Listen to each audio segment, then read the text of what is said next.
कमरा छोटा था, लेकिन इतना भी नहीं कि उसमें सांस लेना मुश्किल लगे। दीवारों का रंग फीका पड़ चुका था, जैसे किसी ने कभी हल्का नीला पेंट किया हो, पर सालों की नमी और धूल ने उसे धूसर कर दिया हो। खिड़की पर मोटा लोहे का जंग लगा जाल था और बाहर का आसमान देखने की कोई उम्मीद नहीं। सिर्फ एक लकड़ी का दरवाज़ा था जो बाहर से बंद था। उसका नाम आर्या था। वो 24 साल की थी और जिंदगी की शुरुआत ही कर रही थी, या कम से कम उसने सोचा था कि कर रही है। लेकिन अब वो यहाँ थी, बिना यह जाने कि यहाँ क्यों है और कितने दिनों के लिए है। पहला दिन सबसे अजीब था। सुबह जब उसकी आंख खुली तो उसे कुछ भी याद नहीं आया कि वो यहाँ कैसे आई। आखिरी याद यही थी कि वो अपने कमरे में सोने गई थी और अब यहाँ है। उसका बैग, फोन, कपड़े, कुछ भी नहीं।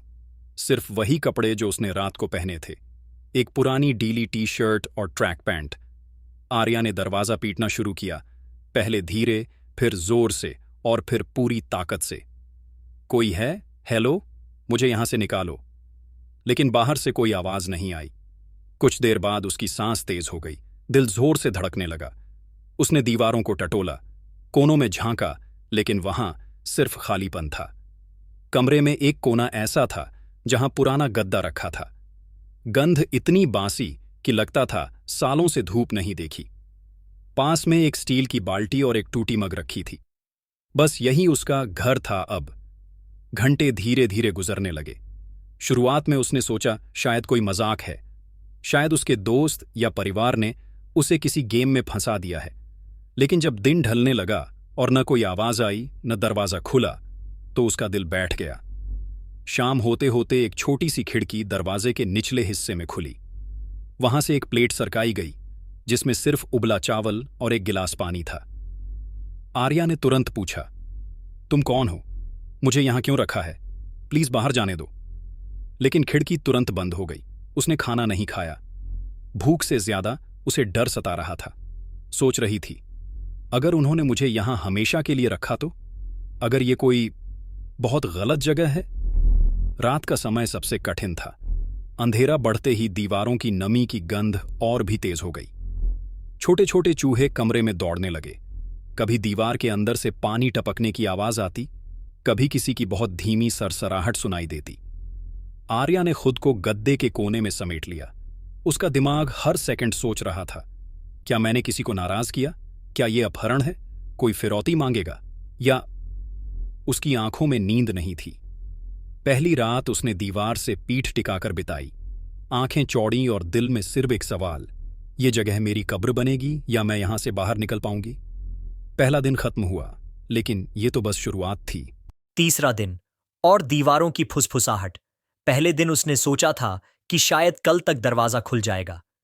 दूसरे दिन उसने उम्मीद थोड़ी कम कर दी थी, और तीसरे दिन उम्मीद अब एक धुंधली परछाई बन गई थी जो दीवारों पर भी नजर नहीं आती थी। आर्या ने तीसरे दिन सुबह उठते ही महसूस किया कि उसकी नींद टूटी टूटी थी। गद्दा इतना गंदा था कि हर घंटे उसे करवट बदलनी पड़ती थी। कमरे में कोई घड़ी नहीं थी, लेकिन ऊपर छोटे से वेंटिलेशन छेद से आती हल्की सी रोशनी बता देती थी कि सुबह हुई है।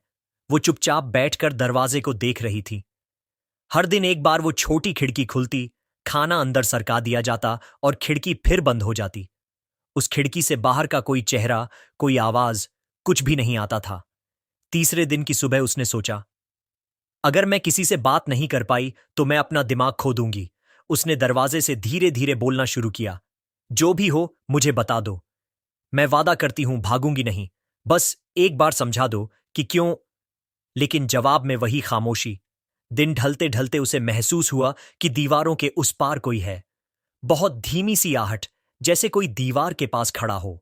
उसने कान लगाकर सुना और उसे लगा किसी ने बहुत हल्के से फुसफुसाया, तुम यहां अकेली नहीं हो। आर्या ने तुरंत जवाब दिया, कौन है? प्लीज बात करो। लेकिन फिर खामोशी। वो सोचने लगी कि शायद ये उसकी कल्पना है। 3 दिन की चुप्पी और अकेलापन शायद उसे आवाजें सुनने पर मजबूर कर रहे थे। उस रात उसने पहली बार रोते रोते खुद से बातें करनी शुरू की। आर्या, तुझे डरना नहीं है। बस सोच जैसे ये कोई चैलेंज है। हां, बस चैलेंज। लेकिन खुद को बहलाना मुश्किल था। अंधेरे में दीवारों पर नमी की लकीरें किसी अजीब नक्शे जैसी लग रही थीं, जैसे वो किसी कैदियों की डायरी हो जिन्हें यहां से कभी जाने का मौका नहीं मिला। रात गहरी होती गई और उसे फिर वही सरसराहट सुनाई दी। इस बार वो गद्दे से उठकर दीवार के करीब गई और कहा, अगर कोई है, मैं तुम्हें सुन सकती हूं। एक हल्की सी दस्तक आई, बस एक बार, इतनी धीमी कि लगता था जैसे हवा ने खुद दरवाजे को छुआ हो। आर्या का दिल जोर से धड़कने लगा, डर और उम्मीद दोनों एक साथ। वो सो नहीं पाई। उसके कान पूरी रात किसी आवाज का इंतजार करते रहे और उसके मन में सिर्फ एक ख्याल था, शायद मैं यहां अकेली नहीं हूं। तीसरा दिन खत्म हुआ, लेकिन अब उसकी कैद में सिर्फ चुप्पी नहीं थी, उसमें एक अनजान परछाई भी शामिल हो चुकी थी। दीवार के पीछे की आवाज। चौथा दिन। आर्या ने सुबह होते ही सबसे पहले उसी दीवार को देखा जहां पिछली रात हल्की दस्तक आई थी। उसका दिल अब डर से ज्यादा उत्सुक था। अगर कोई सच में है तो वो भी मेरी तरह कैद होगा। दिन बीतने तक कुछ नहीं हुआ, सिर्फ वही रूटीन। सुबह हल्की रोशनी, दोपहर में गर्म बासी हवा और शाम को दरवाजे की खिड़की से आया वही बेस्वाद खाना। लेकिन जैसे ही रात आई और कमरे में अंधेरा फैलने लगा, वो दस्तक फिर आई। इस बार 2 बार, धीरे मगर साफ। आर्या ने तुरंत फुसफुसाकर कहा, तुम कौन हो? कुछ सेकंड की चुप्पी के बाद एक धीमी घबराई हुई आवाज आई, तुम भी फंसी हो? उसके रोंगटे खड़े हो गए। हां, लेकिन तुम कहां हो? दीवार के उस पार। मैं यहां बहुत समय से हूं, आर्या ने पूछा। कितने समय से? दूसरी तरफ से लंबी खामोशी आई, फिर वही आवाज बोली, इतना कि मैंने गिनना छोड़ दिया है। उस रात उन्होंने धीरे धीरे बातें शुरू की। दूसरी तरफ का नाम साहिल था। वो करीब 30 साल का था और उसने बताया कि उसे यहां बहुत पहले लाया गया था। शुरुआत में मैंने बाहर निकलने की कोशिश की, लेकिन साहिल की आवाज अचानक रुक गई, जैसे वो कुछ बताने से डर रहा हो। आर्या ने महसूस किया कि उसकी आवाज में टूटा हुआ भरोसा था। शायद वो भी बहुत कुछ देख चुका था। क्या तुम जानते हो ये जगह कौन सी है? हमें क्यों रखा है? आर्या ने पूछा।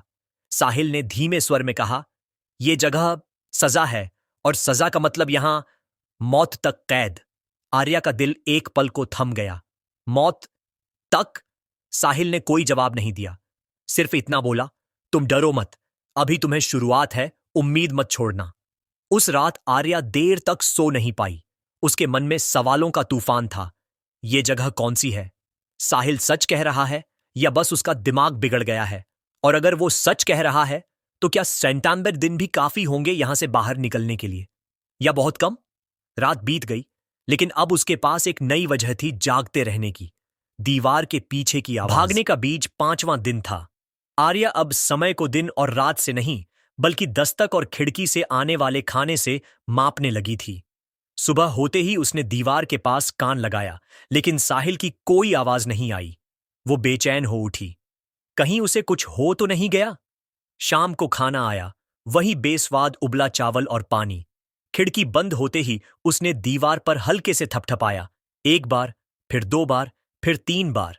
कुछ देर बाद दूसरी तरफ से भी 3 बार जवाबी दस्तक आई। उसके होंठों पर हल्की मुस्कान आई। साहिल जिंदा है। उस रात उन्होंने लंबी बात की। साहिल ने धीरे धीरे बताया कि ये इमारत कभी एक पुराना सरकारी क्वारंटीन सेंटर थी जो सालों पहले बंद हो चुका था। कुछ लोगों ने इसे अपनी जेल बना लिया है। यहां लाए गए लोग या तो हमेशा के लिए गुम हो जाते हैं या। साहिल रुक गया, जैसे वो आखिर का हिस्सा कहना ही नहीं चाहता। आर्या ने हिम्मत करके पूछा, क्या यहां से कोई कभी भागा है? साहिल ने एक पल चुप रहकर कहा, मैंने एक बार कोशिश की थी। 3रे महीने मैंने ऊपर के वेंटिलेशन से निकलने की कोशिश की, लेकिन। उसकी आवाज धीमी हो गई। उन्होंने मुझे पकड़ लिया और फिर हफ्तों तक रोशनी देखने नहीं दी। यह सुनकर आर्या का दिल धक से रह गया, लेकिन उसके भीतर एक चिंगारी भी जली। अगर उसने कोशिश की थी तो शायद हम दोनों मिलकर फिर कोशिश कर सकते हैं, उसने धीरे से कहा। अगर हम दोनों साथ हों तो शायद यह मुमकिन है, साहिल ने हल्के से हंसते हुए कहा। उम्मीद रखना अच्छी बात है, लेकिन यहां उम्मीद भी सज्जा बन सकती है। लेकिन फिर उसने धीरे धीरे कमरे का नक्शा समझाना शुरू किया। उसने बताया कि उनके दोनों कमरों के बीच सिर्फ एक मोटी ईंट की दीवार है और उसके नीचे की तरफ कुछ ईंटें पुरानी और कमजोर हैं। अगर हम रोज थोड़ा थोड़ा कुरेदें तो शायद कुछ हफ्तों में हम एक छेद बना सकते हैं। आर्या का दिमाग तेजी से चलने लगा। छेद बनाकर हम एक दूसरे के कमरे में आ सकते हैं और फिर शायद किसी एक कमरे से बाहर निकलने का रास्ता मिले। उस रात दोनों ने तय किया, हर रात खाना आने के बाद और पहरेदारों के जाने के बाद वो धीरे धीरे ईंटों को खोदना शुरू करेंगे। आवाज इतनी धीमी रखेंगे कि कोई सुन न सके। आर्या ने महसूस किया कि पहली बार इन दिनों में उसके भीतर डर के साथ साथ एक मकसद भी आया है। अब वो सिर्फ जी नहीं रही थी, वो भागने की योजना बना रही थी। ईंटों के पीछे की आजादी। छठा दिन।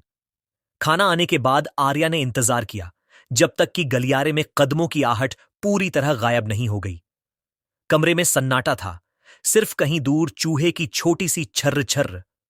उसने धीरे से दीवार पर दस्तक दी, एक लंबी, दो छोटी। कुछ सेकंड बाद दूसरी तरफ से भी वही दस्तक आई। ये उनका तय किया हुआ संकेत था, काम शुरू करने का। साहिल ने पहले उसे समझाया था कि दीवार के नीचे दाईं तरफ वाली ईंटें सबसे पुरानी हैं और उन पर सीलन का निशान है। आर्या घुटनों के बल बैठी और अपने टूटे मग के लोहे के किनारे से ईंट को खुरचने लगी। हर बार जब मग ईंट पर रगड़ता तो हल्की सी खराश की आवाज कमरे में गूंजती। उसका दिल धक धक कर रहा था। अगर पहरेदार सुन लें तो? दूसरी तरफ से साहिल भी उसी जगह पर काम कर रहा था। कभी कभी उनकी आवाजें एक साथ मिल जातीं और दोनों एक पल के लिए रुक जाते, सुनते कि कहीं बाहर कोई आहट तो नहीं।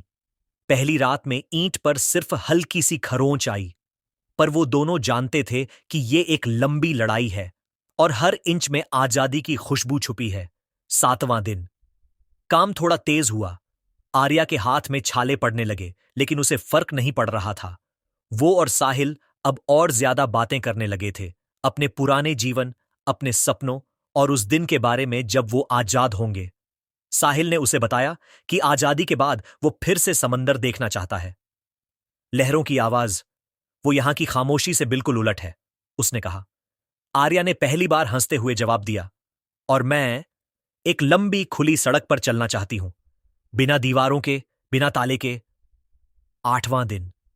रात को अचानक गलियारे में भारी कदमों की आहट गूंजी। दोनों ने तुरंत काम रोक दिया और चुपचाप गद्दे पर लेट गए, जैसे सो रहे हों। दरवाजे के बाहर एक धीमी सी खटपट हुई, फिर ताले की जांच की आवाज आई। आर्या का दिल इतने जोर से धड़क रहा था कि उसे लगा पहरेदार सुन लेगा। कुछ देर बाद कदम दूर चले गए, लेकिन दोनों को समझ आ गया, कोई शक कर रहा है। उस रात उन्होंने और सावधानी बरतने का फैसला किया। अब हर 10 मिनट में रुकना, सुनना, फिर काम करना, यही उनका नियम था। 9वां और 10वां दिन बीते और ईंट की सतह धीरे धीरे पतली होने लगी। एक रात साहिल की आवाज थोड़ी करीब सुनाई दी, मैं तुम्हें देख सकता हूं, बस एक हाथ की दूरी बाकी है। आर्या के चेहरे पर हल्की मुस्कान आई, लेकिन उसी पल उसे दूर गलियारे से एक ऐसी आवाज सुनाई दी जिसने उसका खून जमा दिया। भारी चाबियों की झंझनाहट और किसी के कहने की गूंजती हुई आवाज, आज रात एक चेकिंग होगी। 97वां दिन, चेकिंग की रात। गलियारे में लाइटें टिमटिमा रही थीं, जैसे वो भी किसी अनहोनी का इशारा दे रही हों। आर्या ने दीवार पर हल्की दस्तक दी, आज काम रोक देते हैं। साहिल ने तुरंत सहमति जताई। कुछ देर बाद भारी कदमों की आहट आई। दरवाजे का ताला जोर से खड़का और लोहे की छोटी खिड़की खुली। एक सख्त ठंडी आवाज आई, खड़े हो जाओ। आर्या धीरे से खड़ी हो गई। एक जोड़ी आंखें उसे ऊपर से नीचे तक देख रही थीं, जैसे किसी सामान का मुआयना हो रहा हो। कुछ सेकंड बाद खिड़की बंद हो गई, लेकिन उसके दिल की धड़कन अभी भी तेज थी। अगले 3 दिन वो दोनों बहुत सावधान रहे, सिर्फ देर रात तब काम करते जब गलियारे में पूरी तरह सन्नाटा होता। धीरे धीरे ईंट की परत इतनी पतली हो गई कि एक रात साहिल ने फुसफुसाकर कहा, आज इसे तोड़ देंगे। और वो दिन था 97वां दिन। रात गहरी थी और हवा में अजीब सी ठंडक थी। आर्या और साहिल ने अपने अपने तरफ से धीरे धीरे ईंट को धक्का देना शुरू किया। 1, 2 और तीसरे धक्के में ईंट हिली, फिर धीरे धीरे बाहर गिर गई, बिना आवाज के। दीवार में अब एक छोटा सा छेद था जिसमें से उनका हाथ निकल सकता था। पहली बार 97 दिनों में आर्या ने किसी को छुआ। साहिल का हाथ, जो ठंडा था लेकिन उसकी पकड़ मजबूत थी। हम अब साथ हैं, उसने कहा। योजना अब दूसरी थी। साहिल के कमरे की छत पर एक पुराना वेंटिलेशन ग्रिल था जिसे वो सालों से कमजोर कर रहा था। दोनों ने मिलकर धक्का दिया और धीरे धीरे लोहे की जाली मुड़ने लगी। ऊपर खुला आसमान दिखाई देने लगा, काला लेकिन आजाद। समय कम था। कदमों की आहट दूर से सुनाई देने लगी। आर्या पहले चढ़ी। साहिल ने उसे धक्का दिया, फिर खुद ऊपर चढ़ा। उनके हाथ खुरच गए, कपड़े फट गए, लेकिन वे छत तक पहुंच गए। छत से नीचे उतरने का कोई आसान रास्ता नहीं था, बस एक तरफ पुरानी पाइपिंग। आर्या पहले उतरी, उसके बाद साहिल। जैसे ही उनके पैर जमीन पर पड़े, दूर से किसी ने चिल्लाया, रुको! वे भागे। गली के मोड़ से मुड़ते ही पहली बार ठंडी खुली हवा उनके चेहरे पर पड़ी। कई महीने बाद आर्या ने आसमान में टिमटिमाते तारे देखे।